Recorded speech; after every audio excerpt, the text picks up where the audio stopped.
Hello and welcome to the Albion Obsessed podcast. You join us on the back of another Premier League week. The game was on Friday, so I'm going to have to try and cast my mind back and try and remember what happened because it wasn't overly eventful. There were a few things that we'll talk about, of course, along the way. Let's see who we've got on the show today. Curtis, how are you doing, my friend? I'm doing. Thank you very much, Joseph. Happy to be here with yourself and the wonderful Philip, just below me there. I'm looking forward to discussing Brighton. Decent. Good to have you back, mate. Good to see your wonderful bearded face. Look at that beard. It's growing even longer than Dagon's now, so fair play. Fair play. And we also welcome, as you said, Curtis, we welcome Phil, 6:30 in the morning in Sydney. How are you doing? Still waking up. Glad to hear that you guys are both doing, which is excellent. But I've just brewed myself a nice morning cup of Joe, so I'm ready to go. Joe, a cup of me. Ooh.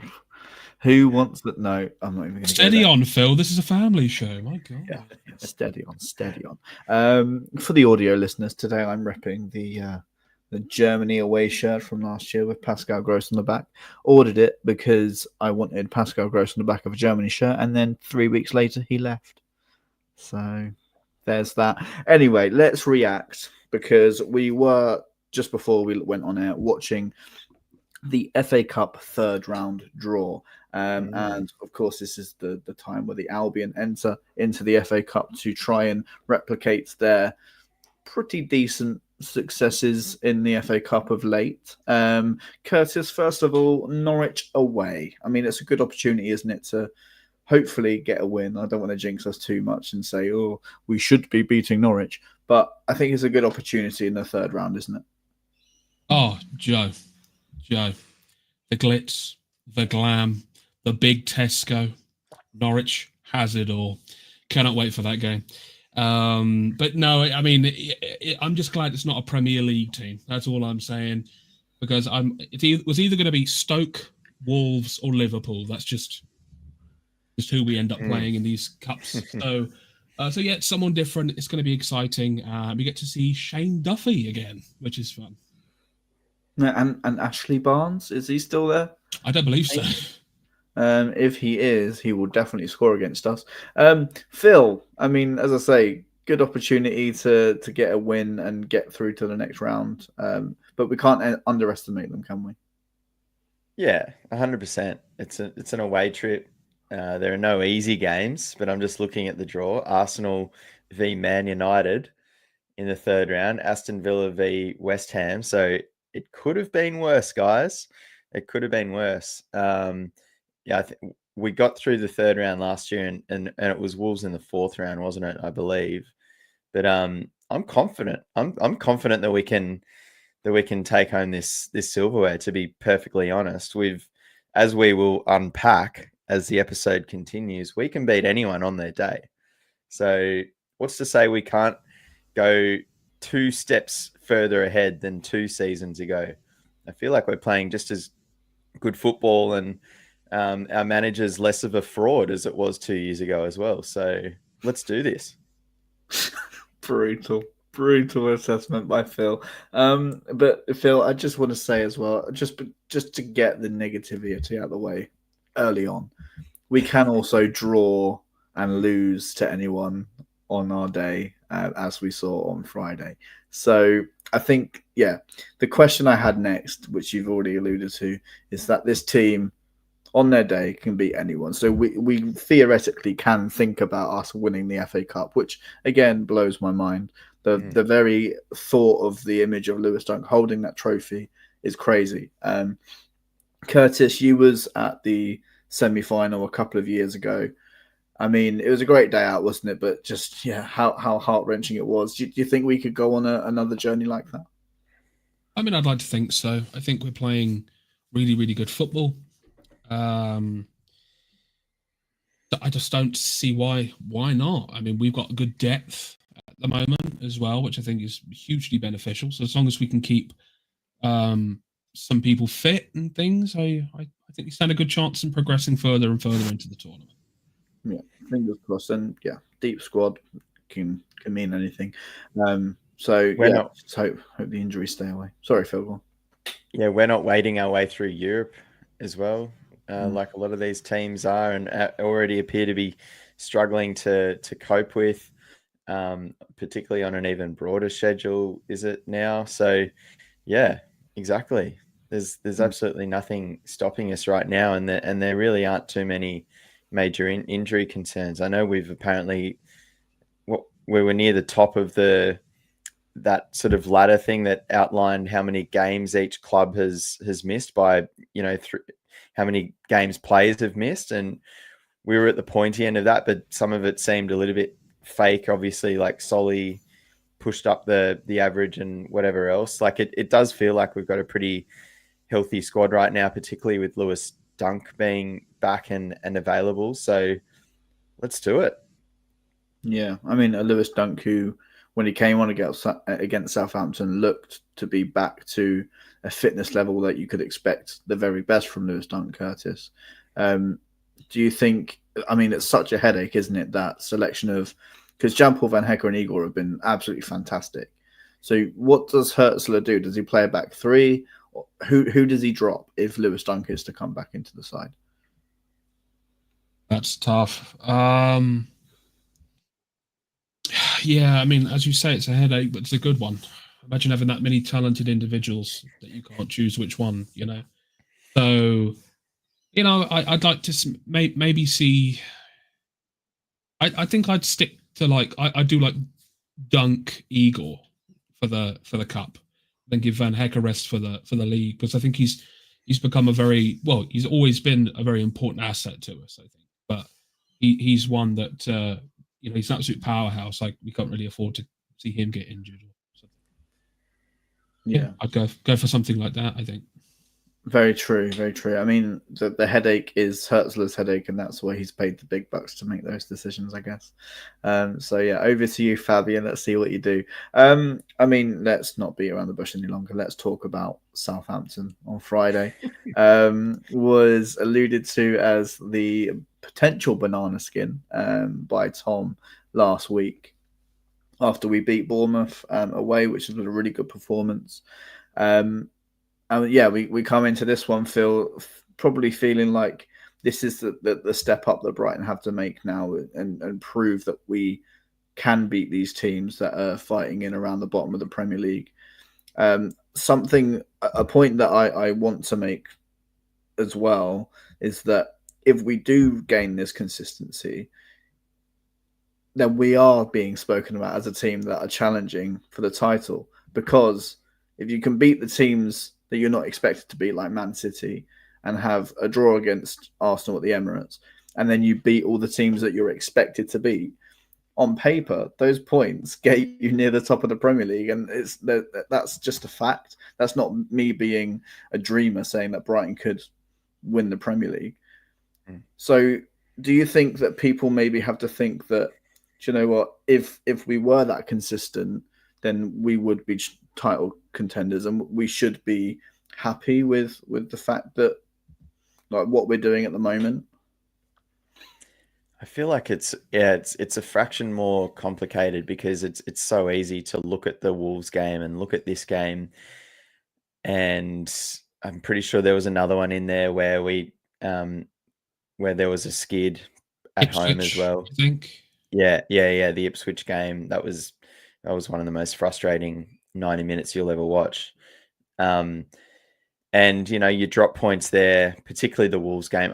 I think we just put the Wolves game into a different category, like whatever the hell that was. Like, we'll leave that over there for a second. It is a concern, because the other good teams in the Premier League probably take care of their business at home against a Southampton, at home against a Wolves across the first 2 months of the season, who couldn't win a thing. But that said, we pinched a point at Arsenal. We pinched all three up at St James's Park. There have been other points gained, Manchester United at home earlier on in the season, that we can probably feel a little bit lucky to have gotten away with as well. So I just think it's important to have that in the context of having this other conversation where we do seem to struggle against teams that we're expected to beat at home. I've sort of been saying on our little WhatsApp group chat that obviously there's a lot of tortured Brighton fans that have been watching us do this for many, many years, and it's really hard to ignore that reality in the moment. And I totally understand that you guys have been watching this team lose to teams that you probably shouldn't for a lot longer than I have. But I just wish that we'd sort of transfer some of that negative energy into the reality that this team can go and compete against anyone on their day in the Premier League, because again, that's where where we can expect to take all 3 points against a Manchester City or go up to Newcastle and claim points up there as well. I mean, how good is that? It sets up a reality where we do feel like we should be beating teams further down on the ladder. So there's a positive spin on this as well, is that the expectation has now risen so substantially that we get upset when we don't come away with 3 points against some of these clubs further down on the ladder.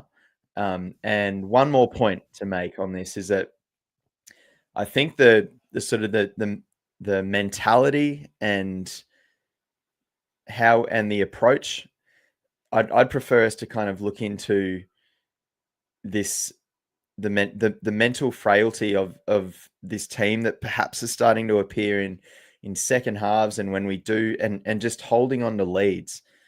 That's my concern, as opposed to, I suppose let's, put Tom, our good friend Tom, his mentality of something's going to go wrong here, because it generally does. I'd prefer us to address why we can't seem to run out games with a lead the way that we potentially should. I think they're growing pains of a manager who is very new to the league. I don't want to say it, but very young.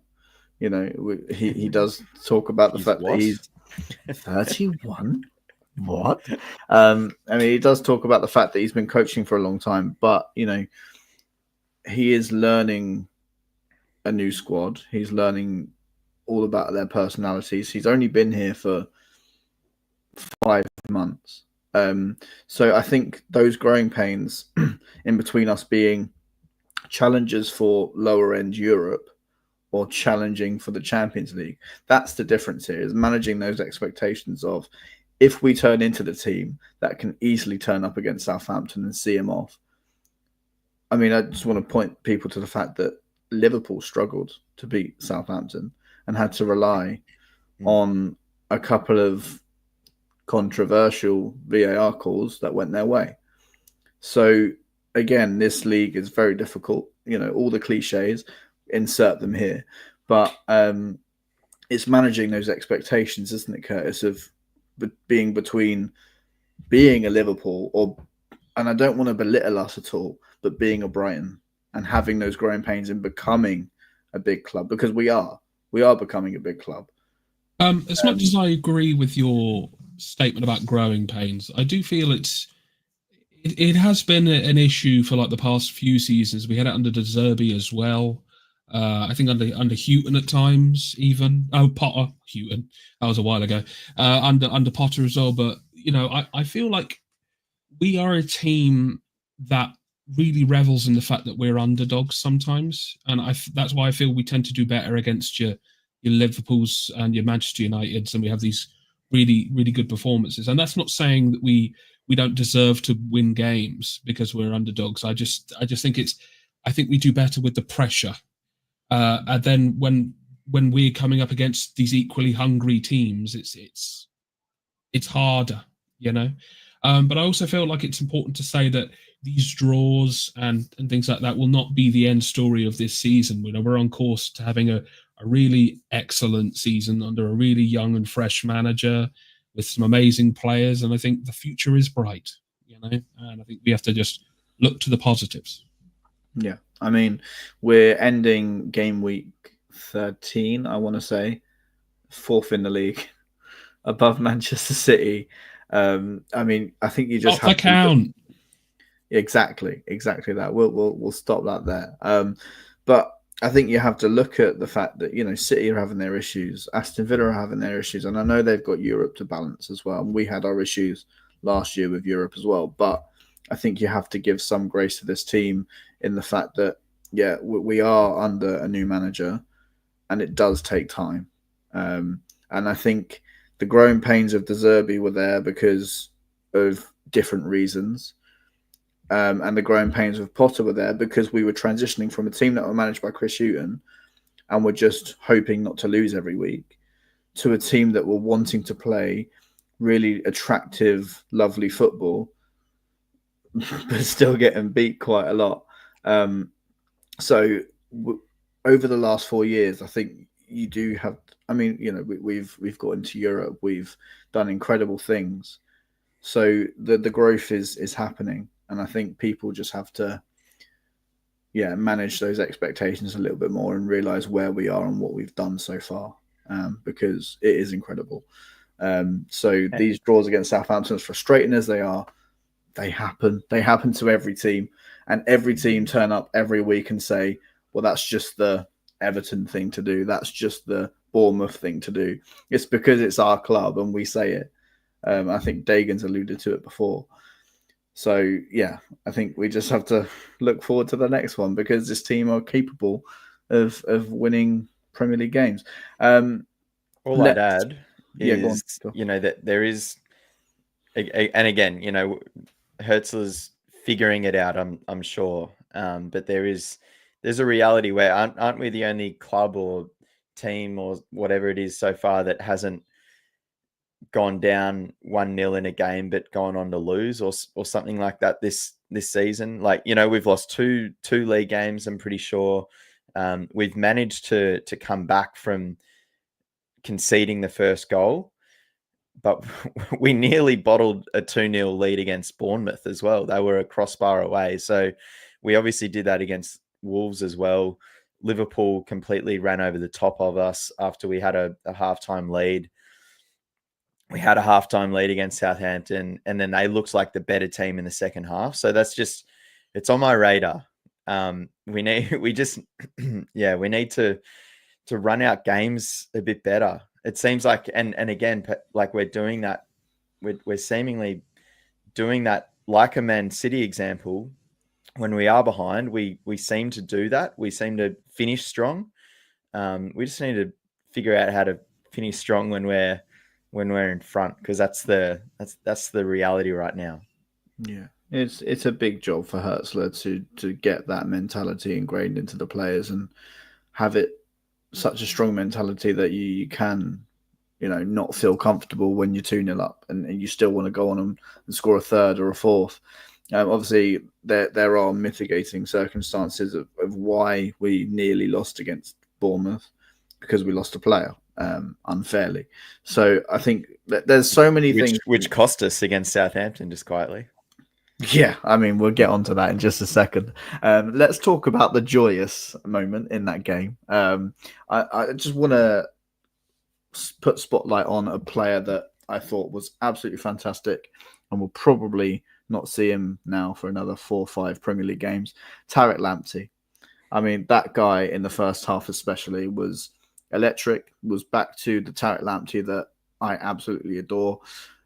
Seemed to be getting in really good positions. I think he's using the fact that he had his injury, I think, has made him lose a little bit of the pace that he once had. He's still very quick. Let's not, do him down too much. But I think he's using his football intelligence to get him in positions where he can just use a small burst of pace to get away from a player. And then the crosses he was putting in were just absolutely fantastic. And the cross for Matoma, Curtis. I mean, what a goal. Great cross, great header. Pure pure football pornography. I tell you, I was watching it and it was ridiculous. What a beautiful, beautiful cross. I was sat here going, oh, look at that.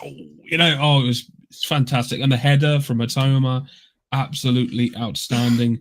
I've been saying for a long, long time that we need to really give Tarek a bit more of a chance. And you hear these rumours about him potentially going on a free to like Everton.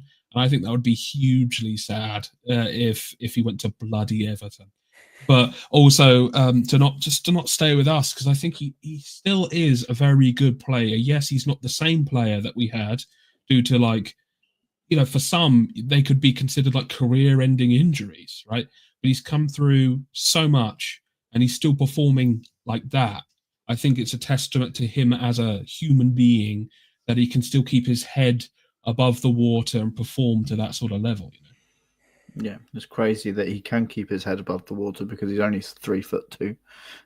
So there is that. No, I absolutely love. Be nice, Joe. Be nice. Come on. Adrian says we could have a 3 at the back and use him as a winger or I guess a wing back. One of our 50 wingers, you mean?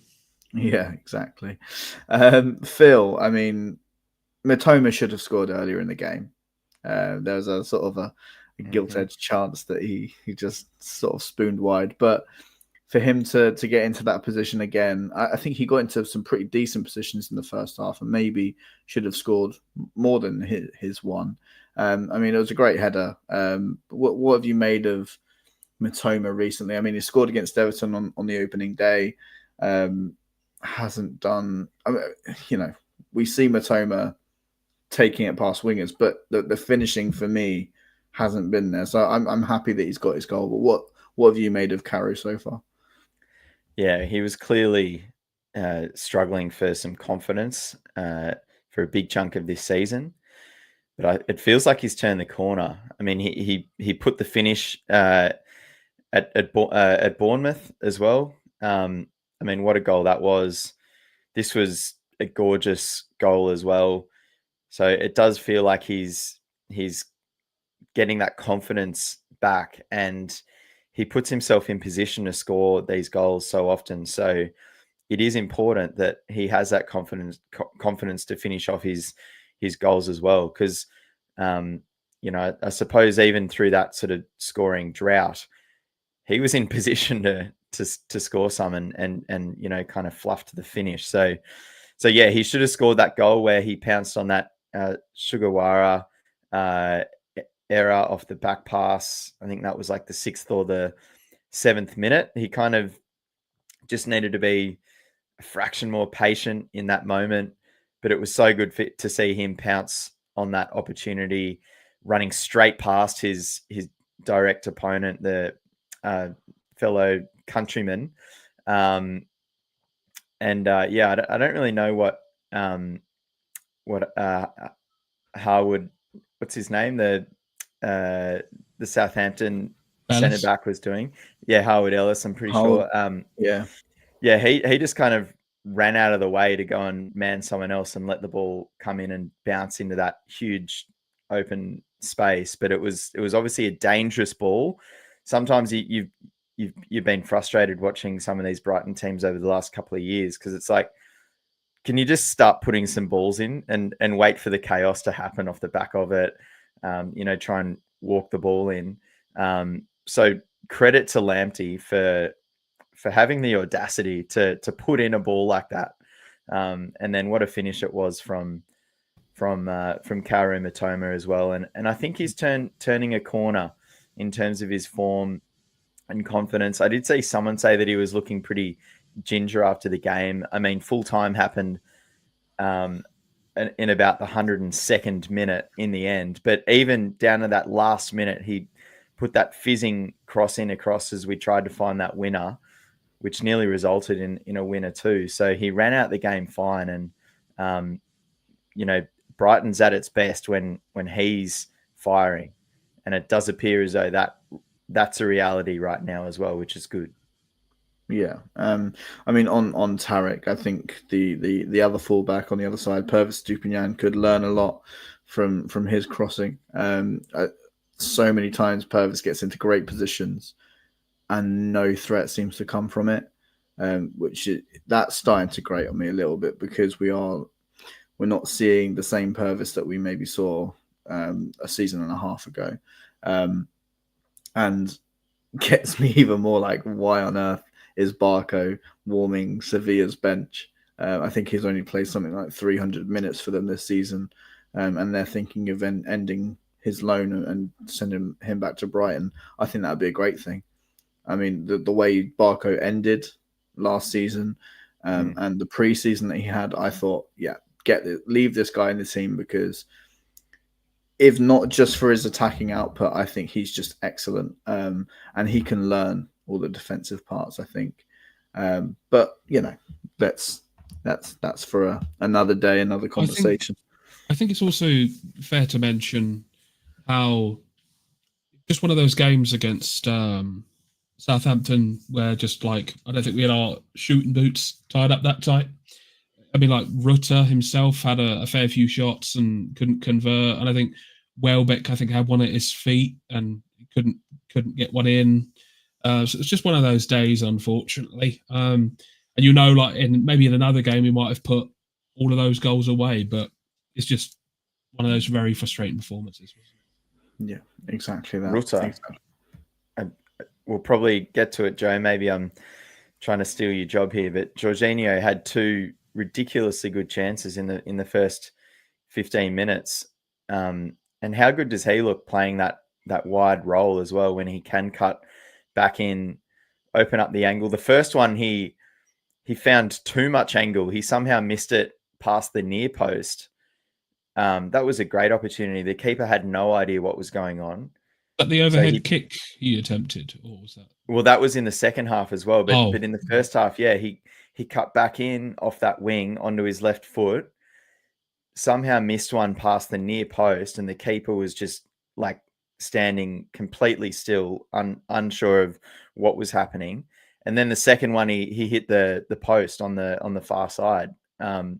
Both of those goals could have, on another day, they go in, and it's a completely different conversation. But he looked unbelievable on that right wing, and so threatening coming back onto his favoured left boot. And then I'd love to know what happens if his overhead kick isn't blocked in the second half, because that looked on target as well.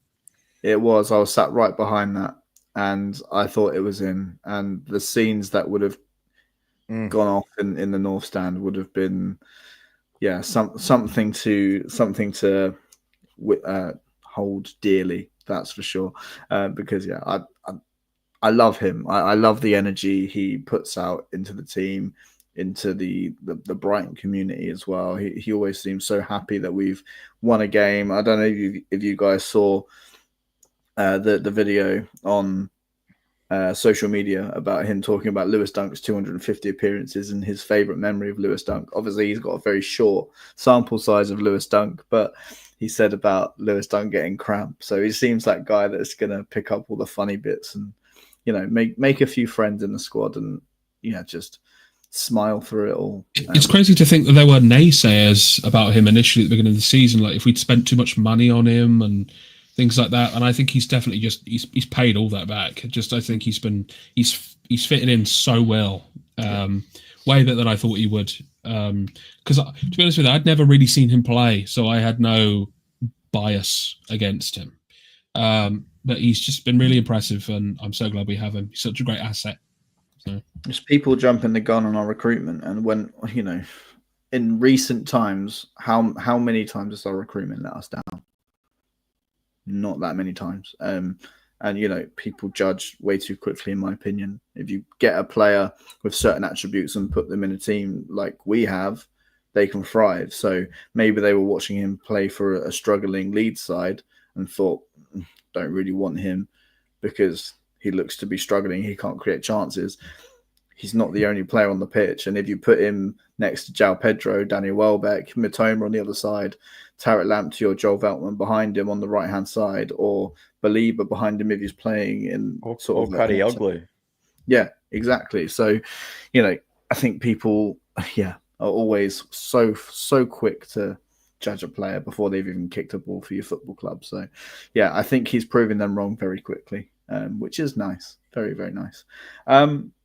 Let's talk about VAR and the referee. Well, not VAR, because I don't think VAR had a hand in it. So, and Flynn, farewell, listeners.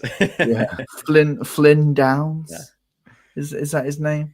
Picks up a yellow card after a couple of bad challenges, I'd say. So, gets his final warning, gets his yellow card eventually. Now, Phil, I don't know how many fouls he commits after his yellow card, but I think I counted 5. And the last one being a full fist in João Pedro's neck.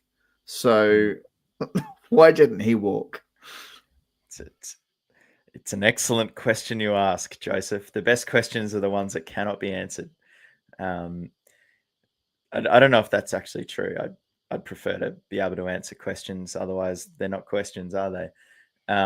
But I think it was either 5 total or 5 after. Either way, 2 of them were pretty bad.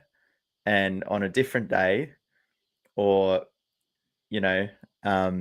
Carlos Balaba's day at Bournemouth, the second yellow is given, and it's a completely different ball game. Yes, there were 2, I thought, borderline yellow worthy challenges either side of his goal. And either way, it obviously, there's probably a different outcome to this match. I'm not saying we definitely score against 10 men.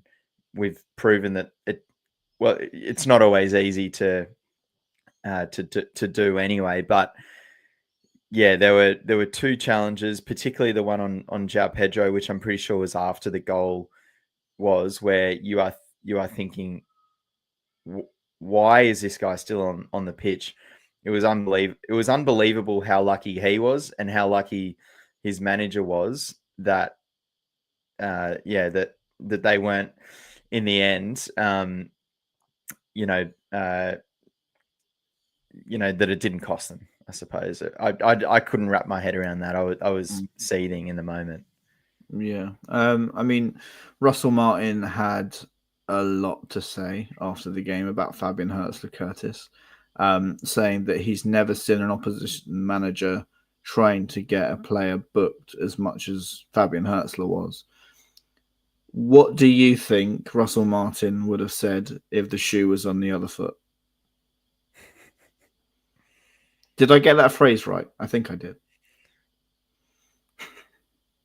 You're on mute. Your microphone's gone, buddy.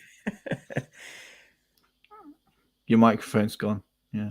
So what Curtis was trying to say was, hold it.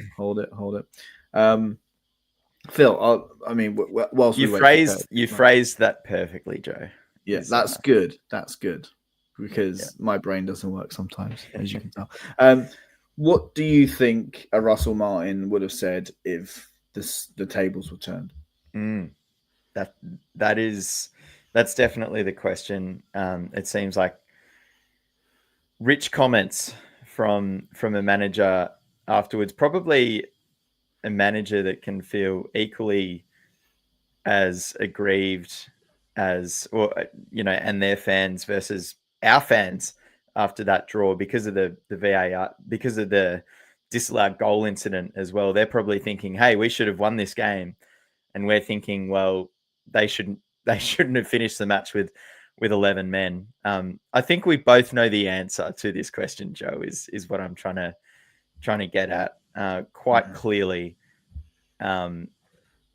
delusional comments from the manager post game, frankly. It's just irritating when you get a guy looking so smug about, having taken a point off of the former club that he never played for. I don't know. He just seems to have something against us. I don't know what it is. Maybe it's because we never let him play for the football club. But that's a. I mean, Michael in problem. Yeah, exactly. Michael in the chat saying Fabian was trying to protect his players. Absolutely. If you've got a player on the other team that's acting like a thug and is committing fouls left, right, and centre because that's what he's being allowed to do by the referee, of course you're going to say hold on a second, Mr. Fourth Official, and hold on a second, Mr. Opposing Manager. Control your players, because one of these challenges could put them out for weeks. So that's what I was going to say. I was going to say he wouldn't say anything if there wasn't something to discuss, and there were clear and obvious fouls happening out there, and they just weren't being noticed. And I just don't get why that was the case. Yeah, mad. Well, he knew very, very well, because as soon as that next foul was committed by Flynn Downs, I was watching the Fourth Official substitute board, and his number flashed up as if to say, right, he's just made that challenge. He's got away with it. Let's get him off the pitch now. So I'm sorry, Russell Martin. You knew exactly what your player was up to. You knew exactly why Fabian Hertzler was pissed off. So, don't act so precious and smug about it, because I'm sure if the tables were turned, you would have something to say. So, let's talk about maybe another VAR decision that Russell Martin wasn't happy about, because it's funny. So Southampton in the stadium, Southampton, for me, I had no idea what was going on, because they give you no communication whatsoever. So I'm sitting there thinking, yep, Southampton have scored. It's gone to VAR. It's taken 80 hours. So this is definitely going to be a Southampton goal. As two people that were watching on TV, Phil, I'll come to you first. Was it as clear as it was when I was watching it back, or can you see why it took so long? That's the part which I suppose is confusing in terms of how long it took, is that they go to all this effort to draw lines with the player that I can't remember if it's Archer or Armstrong that scored the goal versus who was obviously in front, but they draw the lines with the goal scorer and our last offender, and they clear that up. But that took like 3 or 4 minutes. And then they're like, oh yeah, but he was well offside. So now let's determine whether he had wouldn't you start there? It would make sense to start there and go, this guy's clearly offside. Is he involved in the play? Because if he is, then the other thing doesn't even matter. So that's where, once again, it's just a complete lack of common sense shown by officiating in the Premier League. But yeah, to me, it was pretty clear cut from the outset. If they start there, then the hope for Southampton fans probably doesn't build the same way as well. And we're just having a more neutral conversation about the whole thing. Yeah. The issue that Southampton fans have had on social media are all from the still image that's taken from the VAR decision. And the still image is the onside line drawn to, I think it's Archer, with Armstrong ahead of it. Now, in that still, Curtis, there is still probably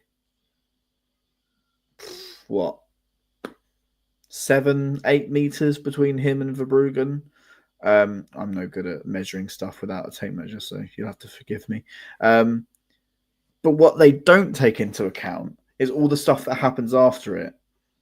The fact that Armstrong is moving towards Verbruggen with some pace, and that influences Verbruggen's decision to stand still, because he thinks Armstrong is going to get on the end of it and put it straight at him. So therefore, a goalkeeper stands his ground and makes himself big, right? So, yeah. What's your take on it, Curtis? I'll say this. I agree with the decision. I think it's pretty clear cut, but I feel like if it was the other way around, we'd be pretty aggrieved about it as well. It's just one of those things. I can get why Southampton might be annoyed by it. Southampton fans might be annoyed by it, but if you just look at the rules of the law of it and just actually use your eyes, you'll see why it wasn't given. Yeah, I guess we maybe look at it with a clearer head, because it hasn't meant that we've gone on to win the game. Do you know what I mean? Like we can see that whatever action has happened in that phase of play has impacted Verbruggen's decision making. And as you say, that is the rule. If it influences play, you are offside. So for me, that's case closed. It very clearly impacted what then unfolded. So it's barely a conversation. But I take Curtis's point. I'd like to think that we're more mature fans, to be honest. You would think so. But have you seen X after a loss? We don't talk about that app anymore. It's all about Blue Sky. Go and follow Albion Obsessed on Blue Sky because we're posting all of our content, all of our episodes there first. So you can get all the Albion Obsessed exclusives. Yeah, all that good stuff and loads of raunchy nudes and stuff like that. So yeah, Curtis has an OnlyFans account. You can find that in the link below. No, we're not going there. We're not going. Let's put that to the back of our minds. Yes, we drew against Southampton. Yes, we should have beaten them because they're relegation threatened. But that's not how the Premier League works. That's not how football works. It's not always easy, especially with Brighton. Let's look ahead to Thursday, Phil. We play Fulham away. So games coming thick and fast. They've been going all right this season in the talks for potential European contenders. But they do have a man suspended, which is Tom Kearney, who I think is pretty influential in terms of how Fulham like to play. So do you see it as a big opportunity to... We haven't beaten Fulham in the Premier League at all, by the way. Just note that. But do you think it's a good opportunity to go to the capital and put this Southampton game fully behind us? It's such a good opportunity. And yeah, Kearney was the one that scored their goal against Tottenham, I believe, over the weekend. Their results have been sort of a little bit patchy, I would say, recently. They might have been Man City's last win if I go back to early October. They've lost to Villa since then as well. They got hammered by Wolves a couple of weeks ago, but then they've also played some pretty attractive football, I would say. So look, this is going to be an excellent test for us. It is one of those monkey off the back fixtures, as you've sort of alluded to as well.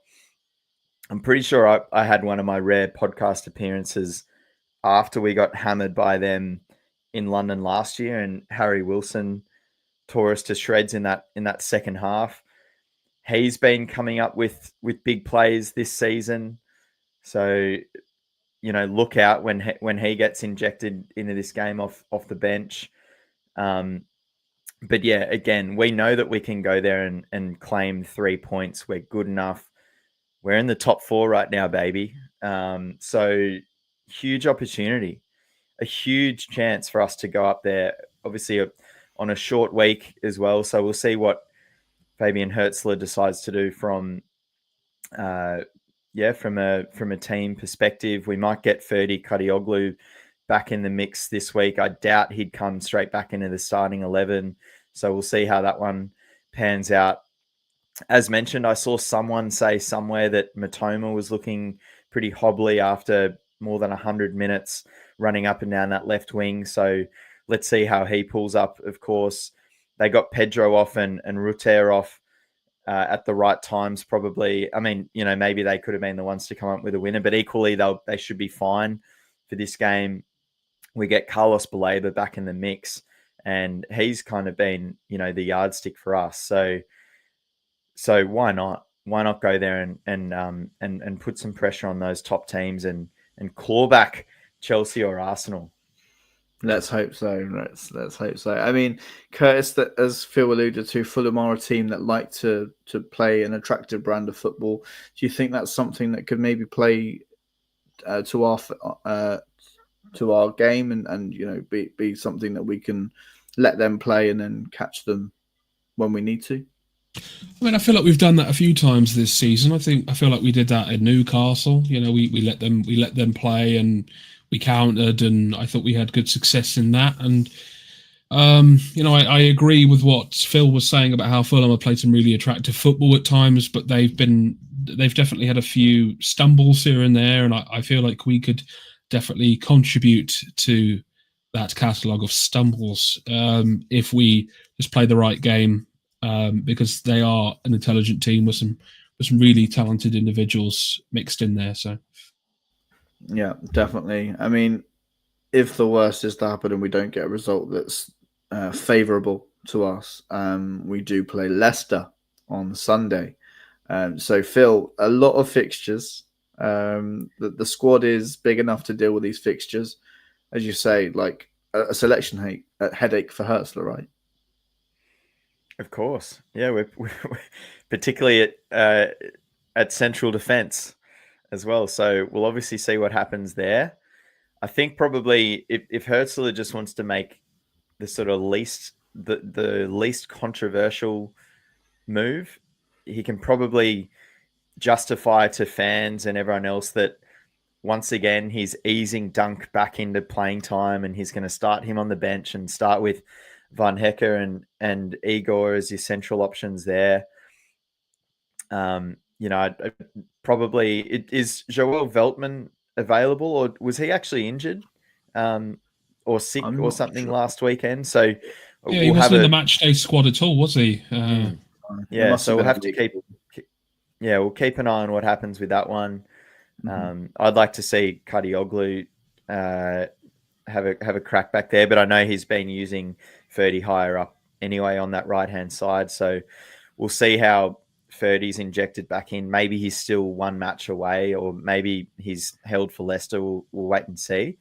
But yeah, so maybe it's Veltman back at right back, depending on what happens there, and Purvis. Look, I don't think there'll be too many changes. One thing we haven't mentioned so far on today's show, though, which is probably something that needs to be at least addressed, is that Ayari and O'Reilly probably wasn't a good midfield pairing. I would say it probably would have been better to have a more sort of defensively minded option next to one of those two guys. Ayari played the full fixture against Southampton. So do you potentially bring him back to the bench and try Belaber and O'Reilly? That would be pretty electric. I'd love to see what that looks like. Equally, maybe it is Ayari and Belaber and we have O'Reilly as that attacking option to come on in the second half and cause some havoc. I'm totally open to that idea as well. This also could be the game where Danny Welbeck gets a rest and we play Joao Pedro up in that 9 role. Ruter maybe comes more centrally and plays behind him. So, look, there are options, which is the main thing. I'd like to see Minter play as well. Minter, Ferguson, yeah. Yeah, because he had a really good little cameo in the last game. So I'd like to see him definitely get some more minutes. Do you know someone who I want to give a little bit of credit to as well, because he got a lot of hate when he came on? Mats FIFA, right? When he came against Southampton, he was fine. He was just fine. He was playing some amazing passes. I thought he shored us up a lot more, and I thought he gave us that last little bit of momentum to go on to try and get the winner. I know Southampton countered a few times, but I think that's because we were trying to push for the winner. Stop scapegoating players. He had one bad moment against Wolves. That is it. Maybe he was a little bit shaky against Everton. Whatever. He's a new player adjusting to a new league, adjusting to new tactics and new surroundings. So, yeah, Mats FIFA is absolutely fine and can be deemed an option as well to play alongside O'Reilly. I don't think I would play him alongside Belaber. I think they have a few similar aspects of what their job is in terms of breaking up play and getting stuff moving. So, yeah, I think another very capable option. So, yeah, just want to say stop scapegoating because it's not good. I agree with Adrian there as well. Gruder. I'd like to see some more Gruder, definitely, at some point. Yeah, I don't know what's going on with him. I think he had an injury and then we haven't seen him again, which is... The... Yeah, and it's similar to what we were saying about Ruter earlier on in the season. Some people had their doubts about whether he was going to be worth that spend, and that one's obviously panned out. At the end of the day, look, if you're having doubts about one of these signings, ask yourself this: are you better placed to be making those decisions, or are the people that are employed to make them better placed to make those decisions? The answer is B for all of us. You, me, everyone here. So have a little bit of faith. At the end of the day, they're not going to get every decision right. If they did, then look, it's impossible to get every decision correct. So don't expect that from the Blooms and the Barbers and the guys that are making these decisions. But at the end of the day, have some faith that they're better placed to make the decisions than what we are. So give FIFA some time, exercise some patience, allow Herzler to find the role for him, allow FIFA to find his feet in the Premier League, and then let's make our decision based off that. Yeah, again, I think it comes down to managing expectations and what you're asking your players. And, we make this podcast, we have our opinions, but at the end of the day, these people make the decisions for the greater good of the club. And if they made the right decisions all the time, if our players made the right decisions on the pitch all the time, we would be winning the Europa League, the Premier League, the FA Cup, Carabao. So mistakes happen in football. Get over it. That's why we love it, right? Because we could be bottom of the barrel, sad that we haven't won a game, to jubilation because we've just beaten Manchester City in incredible fashion. So talking of beating Manchester City, Phil, the last time you gave a prediction, you predicted Brighton to beat Manchester City 2-1. It was correct. So very quick fire, prediction for Fulham, prediction for Leicester. Okay, away from home against Fulham, as Curtis sort of alluded to, I think we do allow Fulham to kind of play some football here, and we do. It potentially is one of those games where we are just happy to kind of produce opportunities more on the counter than being the aggressor. But that said, I do think that we have enough avenues to go. We've got enough class up front right now, and enough class with confidence as well, with the likes of Matoma, assuming he's fine to go again. Joao Pedro back in the mix, of course. I'm predicting Pedro to definitely score a goal in this game. I've just brought him into my Premier League team at Welbeck's expense, mind you. So I do have a feeling that Welbeck's not going to start one of these next two games. We'll see what happens, but I'm very confident that Joao Pedro nets one in this game. I'm not confident that we keep a clean sheet. So based on all of the above, we win 2-1 against Fulham. Leicester, it's a comfortable victory as well. Buonanotte can't play in that game, right? That's correct. So, and he's looks just about their most dangerous player recently. So I'm going to say 3-0 against Leicester. We're going to have a good game and keep a clean sheet. Lovely. I like that. Rodders in the chat says, oh, Curtis is gone. 1 second. That always throws me off. That does. Right. So Rodders in the chat says, our record against Fulham recently is not great. We'll get a draw. So he thinks a draw. What do you think? We've got to beat them eventually. Yeah, exactly. Michael thinks we'll win. He thinks we'll break the Craven Cottage duck, which is hopefully that does happen. I think it will be a 2-2 draw against Fulham and a 3-1 win against Leicester. Got to back the boys, even though Leicester are going to have new manager bounce, which I hope only lasts for. I think they're playing a game midweek as well. Is it a double game week? When does Rude start? I'm not sure. That's a very good question. There's Curtis. He'd be in there right now. Sorry about he? I think he starts. I think he starts immediately. Yeah. So yeah, new manager bounce is not going to be fun. Curtis, quick fire score predictions for Leicester and Fulham first, and then Leicester. You're on mute. is not going well. It's not going well today. So I think that we are going to get a win against Fulham. I think it will be tough, but I believe that we can break that duck. You know, we can do it finally. I think it'll be very close, and I'm going for a 3-2 victory to us. I think it'll be a high-scoring game. I can see it. And the Leicester game, I actually think that'll be a close game. I don't know why, but I think we win. That's that mentality seeping in, Curtis. Yes, I know, but I'm very weak, Phil. A little thing about me. I think that we will win that game, but I think it'll be a harder game. But I think we win 2-0. So, I like it. Michael says, "Isn't it Prime Week?" Yes, I think all the games this week, or at least on the weekdays, are live on Amazon Prime. So if you do have an Amazon Prime subscription, that's where you get your Premier League fix this week. And Adrian says that Leicester play West Ham tomorrow, so they will have a longer period in between playing their game and playing us, which I don't know how much that gives the team. I don't know if it benefits them at all, really. But we'll see. One other issue, actually, I'll give my prediction. I've given my predictions. Goodness me, I'm all over the place, Curtis. It's all your fault. No, it's not. Another issue one of our listeners wanted us to bring up very quickly. He says, please, could you raise the issue of travel to and particularly from the stadium? It's got to the point that I'm no longer going to evening games and they don't put additional park and rides on.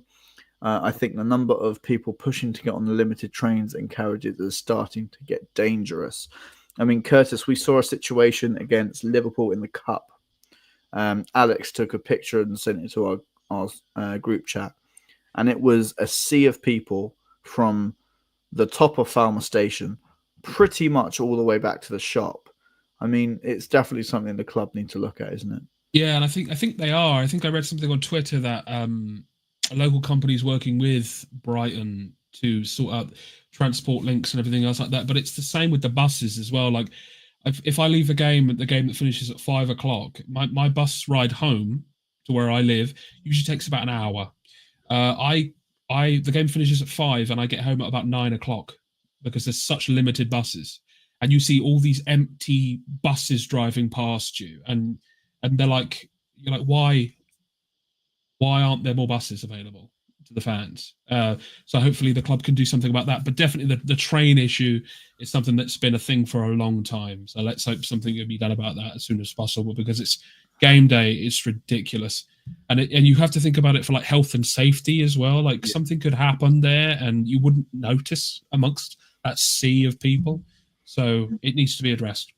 That is definitely normally where I've seen the majority of things going wrong has been in big crowds. I mean, we've had circumstances where we've been waiting for the park and ride bus for a very long time in the very, very cold and wet, windy weather of like a December game. And I've had a couple of people that have had to sort of get checked over by doctors and stuff like that. So it's definitely something the club need to work on a lot quicker. Obviously, things happen out of their control, and that is what it is. But it's definitely something we can improve on. I mean, after the Southampton game, I got away pretty quickly. I don't want to sit there and go, "Oh no." I had a great time. I thought it was a much improved sort of system that they had. They seemed to have what more changes were made. I think they just had more park and ride buses on. Obviously, I can't vouch for anything in terms of train or anything like that. I didn't get the train. I think Southern Rail had an absolute nightmare on Friday night, so a lot of people were affected by that. But again, that's out of the club's control. What can they do about Southern Rail? The only thing they can do is continue to have conversations, show them real life circumstances of what's happening and why people need to improve their service, and hope that it happens. Michael's pointed out in the chat, Seagulls Travel are a great option, fantastic service, and they can get you to and from a location pretty easily. Yeah, they are good. I've taken them twice and they've been fantastic both times. So recommend them enough. So is it is it Southern Rail? Is that the service? Yeah, Southern Yeah. Railway train service. Yeah. This is the part that I find baffling. Coming from a country that kind of, or at least a city that has reasonable transport to and from games, where clubs and leagues will always work with the local government and the state government to make sure that there are extra services when there are live events happening, whether it's a concert or a match at Sydney Olympic Park or something along those lines. Like, I can't understand why this transport service doesn't want to work with the community and with the club to ensure that more people have a good experience to and from the venue. That's where it's like, it's kind of head in the sand stuff. You look at that combined with the head in the sand element to how the Premier League want to address officiating, and you wonder why that there's kind of a lack of trust in the community with these kind of bodies and organizations. Mm-hmm. That's where it doesn't make any sense to me, because again, when there are events at venues in cities around Australia, there are so many extra services to help get people to and from the venue quickly, so that there's a nice experience had. And that's where this travel service really needs to pull its finger out, because at the end of the day, it's just, like, this is about a community. It's about a city that, it's a one club city for the most part, in terms of, top flight football, and it just needs to be better. The football club is part of the fabric of Brighton, so the local organisations, they need to be doing so much more to make sure that the fans have a good experience to and from the venue. Yeah, 100%. And Michael's pointed out it's surely even worse for the away fans. I mean, could you imagine if Manchester City came down on a Friday night, or Newcastle came down on a Friday night? I don't think that would ever happen, because I think the Premier League have more sense in that, but I wouldn't put it past them. If the trains were screwed, they would have to spend more money. They would have to get a hotel and then go back the next day. And, in the economy that we're in, I don't want to get political, but in the way that people's bank accounts look on average in the UK, people can't afford to do it. And it's not like the club don't pay for the privilege of Southern Rail to pull their finger out and do better, because it's subsidised travel. We get it for free, so the club pay for it.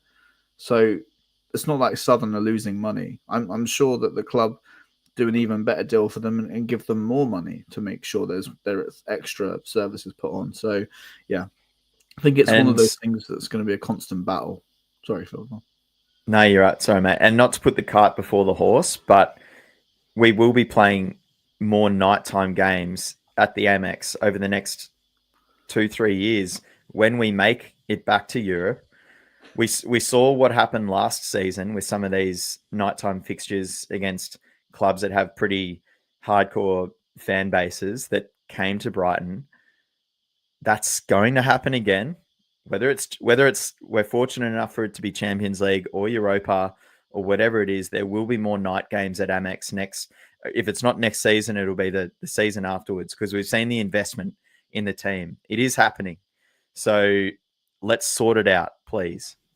Yeah, I mean, I think there was a figure that came out maybe last year, of how much money Brighton and Hove Albion as a club put into the local economy, and it was something over like £200 million. So, these people have to be making better decisions, because, as you say, Phil, if not now more than ever, we are the heartbeat of that city, which I'm extremely proud about, because 25 years ago they were embarrassed by the football club. They didn't want us. They wouldn't put anything up Brighton and Hove Albion related, but now that's all you see when you go into the city of Brighton. So yeah, Michael saying it's going to be a nightmare after the Palace game. It's always a nightmare after the Palace game, but we'll cover that when it comes to it. Colin says, thanks for raising the issue, guys. No problem at all. Strongly advise you to email Paul Barber. I'm sure there's something that he can tell you that I can't, that he would, word a lot better than I can. But I guess that would wrap it up for this week's episode. We will hopefully be back to you to give you like a double header podcast of reviewing the Fulham and the Leicester game next weekend.